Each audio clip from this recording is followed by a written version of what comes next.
Tom Taylor returns to the well of awesome Superman related stuff he's done at DC for his new series, continuing on from his Son of Superman series and bringing home all his chickens to roost, reaching all the way back to the New 52 to his EARTH-2 run, this time injecting the awesome characters he created for that series, specifically Val-Zod, the second Superman of EARTH-2, into the story. Taylor doesn't beat around the bush with the crossover either, jumping straight on into it and even getting a little meta with the whole two heroes fighting each other when they first meet trope, signaling that that sort of thing won't be happening at all in this series and everyone kind of knows where they're at with each other, so we can just get straight on into the story, which is also a great continuation of the characterization he was doing with John as Superman in Son of Kal-El, since John is about doing things differently and making the role of the Man of Steel his own. As someone who read every issue of EARTH-2 and its follow-up series World's End and Society, I feel especially vindicated and seen by the writer, since a lot of stuff in those books feels so much more meaningful now having read those books and seeing where the characters are going through, and then picking up with them here and seeing what they're up to and what they've been up to in the years it's been since we last saw them, especially with one character who gets a really cool reveal for casual readers who might not know who this character is, but then for someone like me who knows this character and has seen what they have been through, it's a really satisfying moment to see this come to pass and see this actually happen, which is I think something that was meant to happen a lot sooner than it was back when EARTH-2 was actually a big part of the DCU during New 52. Since Taylor is bringing back EARTH-2 and even Injustice later on in the series, I fully expect his other universes like Deceased or Dark Knights of Steel to maybe just make an appearance, making this series just a huge tapestry of all the stuff that Tom Taylor has been doing at DC for the last 10 years, and I think that's pretty cool that he gets a series to do that in.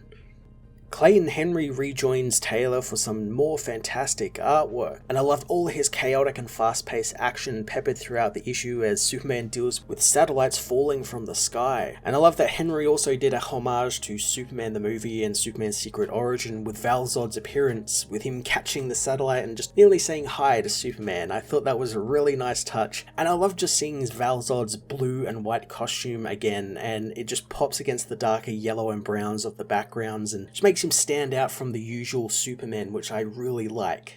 Adventures of Superman, John Kent issue 1 was a brilliant beginning to Tom Taylor's new Superman series, bringing together almost everything the man has ever written at DC and tying it together into a multiverse spanning action-packed adventure. I am going to give this issue a 10 out of 10.